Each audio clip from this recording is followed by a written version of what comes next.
name was Sulekha, but since her childhood, everyone had been calling her Bholi, the simpleton. She was the fourth daughter of Nambardar Ramlal. When she was 10 months old, she had fallen off the cot on her head, and perhaps it had damaged some part of her brain. That was why she remained a backward child and came to be known as Bholi, the simpleton. At birth, the child was very fair and pretty, but when she was 2 years old, she had an attack of smallpox. Only the eyes were saved, but the entire body was permanently disfigured by deep black pockmarks. Little Zulekha could not speak till she was 5, and when at last she learned to speak, she stammered. The other children often made fun of her and mimicked her. As a result, she talked very little. Ramlal had 7 children, 3 sons and 4 daughters, and the youngest of them was Boli. It was a prosperous farmer's household, and there was plenty to eat and drink. All the children, except Boli, were healthy and strong. The sons had been sent to the city to study in schools and later in colleges. Of the daughters, Radha, the eldest, had already been married. The second daughter, Mangla's marriage, had also been settled, and when that was done, Ramlal would think of the third, Champa. They were good looking, healthy girls, and it was not difficult to find bridegrooms for them. But Ramlal was worried about Boli.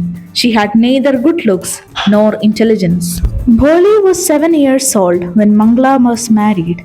The same year, a primary school for girls was opened in their village.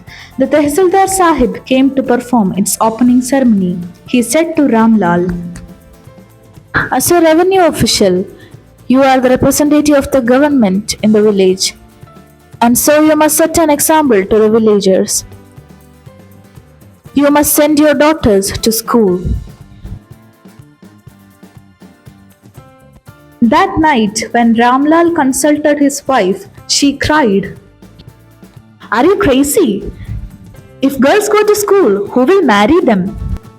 But Ramlal had not the courage to disobey the Tehsildar. At last, his wife said, "I will tell you what to do. Send Boli to school. As it is, there is a little chance of her getting married with her ugly face and lack of sense. Let the teachers in the school worry about her." The next day, Ramlal caught Boli by the hand and said, "Come with me, I will take you to school." Bholi was frightened. She did not know what a school was like. She remembered how a few days ago their old cow, Lakshmi, had been turned out of the house and sold. "No, no, no, no!" she shouted in terror and pulled her hand away from her father's grip. "What's the matter with you, fool?" shouted Ramlal. "I am only taking you to school." Then he told his wife, "Let her wear some decent dress today, or what else will the teachers and the other schoolgirls think of us when they see her?" New clothes had never been made for Boli. The old dresses of her sisters were passed on to her. No one cared to mend or wash her clothes. But today she was lucky to receive a clean dress which had shrunk after many washings and no longer fitted Champa. She was even bathed and oil was rubbed into her dry and matted hair. Only then did she begin to believe that she was being taken to a place better than her home. When they reached the school, the children were already in their classrooms. Ramlal handed over his daughter to the headmistress. Left alone, the poor girl looked about her with fear-laden eyes. There were several rooms, and in each room, girls like her squatted on mats, reading from books or writing on slates. The headmistress asked Boli to sit down in a corner in one of the classrooms. Boli did not know what exactly a school was like and what happened there, but she was glad to find so many girls almost of her own age present there. She hoped that one of these girls might become her friend. The lady teacher who was in the class was saying something to the girls, but Boli could understand nothing. She looked at the pictures on the wall. The colors fascinated her. The horse was brown, just like the horse on which the Tehsildar had come to visit their village. The goat was black, like the goat of their neighbor. The parrot was green, like the parrot she had seen in the mango orchard. And the cow was just like their Lakshmi. And suddenly, Boli noticed that the teacher was standing by her side, smiling at her. What's your name, little one? B, b, b, b, b, b. She could stammer no further than that. Then she began to cry, and tears flowed from her eyes in a helpless flood. She kept her head down as she sat in her corner, not daring to look up at the girls who she knew were still laughing at her.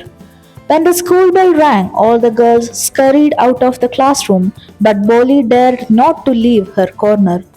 Her head still lowered, she kept on sobbing. Bholi? The teacher's voice was so soft and soothing. In all her life, she had never been called like that. It touched her heart. Get up, said the teacher. It was not a command, but just a friendly suggestion. Boli got up. Now tell me your name. Sweat broke out over her whole body. Would her stammering tongue again disgrace her? For the sake of this kind woman, however, she decided to make an effort. She had such a soothing voice. She would not laugh at her. B, b, b, b, b. She began to stammer. Well done, the teacher encouraged her. Come on, now the full name. B, b, b, Boli. At last she was able to say it and felt relieved, as if it was a great achievement. Well done. The teacher patted her affectionately and said, Put the fear out of your heart, and you will be able to speak like everyone else. Bholi looked up as if to ask, Really? Yes. It will be very easy. You just come to school every day. Will you come? Bholi nodded. No. Say it aloud. Yes. And Boli herself was astonished that she had been able to say it. Didn't I tell you? Now take this book. The book was full of nice pictures, and the pictures were in color dog, cat, goat, horse, parrot, tiger, and a cow, just like Lakshmi. And with every picture was a word in big black letters. In 1 month, you will be able to read this book. Then I will give you a bigger book. Then a still bigger one. In time, you will be more learned than anyone else in the village. Then no one will ever be able to laugh at you. People will listen to you with respect, and you will be able to speak without the slightest stammer. Understand? Now go home and come back early tomorrow morning. Bholi felt as if suddenly all the bells in the village temple were ringing, and the trees in front of the schoolhouse had blossomed into big red flowers. Her heart was throbbing with a new hope and a new life. Thus the years passed. The village became a small town. The little primary school became a high school. There were now a cinema under a tin shed and a cotton ginning mill. The mail train began to stop at their railway station. One night after dinner, Ramlal said to his wife, Then shall I accept Bishambarnath's proposal? Yes, certainly, his wife said. Bholi will be lucky to get such a well-to-do bridegroom. A big shop, a house of his own, and I hear several thousands in the bank. Moreover, he is not asking for any dowry. That's right, but he is not so young. Almost the same age as I am. And he also limps. Moreover, the children from his first wife are quite grown up. So, what does it matter? His wife replied, 45 or 50, it is no great age for a man. We are lucky that he is from another village and does not know about her pockmarks and her lack of sense. If we don't accept this proposal, she may remain unmarried all her life. Yes, but I wonder what Boli will say. What will that witless one say? She is like a dumb cow. Maybe you're right, muttered Ramlal. In the other corner of the courtyard, Boli lay awake on her cot, listening to her parents' whispered conversation. Bishambarnath was a well to do grocer. He came with a big party of friends and relations with him for the wedding. A brass band playing a popular tune from an Indian film headed the procession, with the bridegroom riding a decorated horse. Ramlal was overjoyed to see such pomp and splendor. He had never dreamt that his fourth daughter would have such a grand wedding. Boli's elder sisters, who had come for the occasion, were envious of her luck. When the auspicious moment came, the priest said, "Bring the bride." Boli, clad in a red silken bridal dress, was led to the bride's place near the sacred fire. "Garland the bride," one of his friends prompted Bishambarnath. The bridegroom lifted the garland of yellow marigolds. A woman slipped back the silken veil from the bride's face. The garland remained poised in his hands. The bride slowly pulled down the veil over her face. "Have you seen her?" said Bishambar to the friend next to him. "She has pockmarks on her face." "So what? You are not young either." "Maybe, but if I am to marry her, her father must give me 5,000 rupees. Ramlal went and placed his turban, his honor, at Bishambar's feet. "Do not humiliate me so. Take 2,000 rupees." "No, 5,000, or we go back. Keep your daughter." "Be a little considerate, please. If you go back, I can never show my face in the village." "Then out with 5,000. Tears streaming down his face, Ramlal went in, opened the safe, and counted out the notes. He placed the bundle at the bridegroom's feet. On Bishambar's greedy face appeared a triumphant smile. He had gambled and won. "Give me the garland," he announced.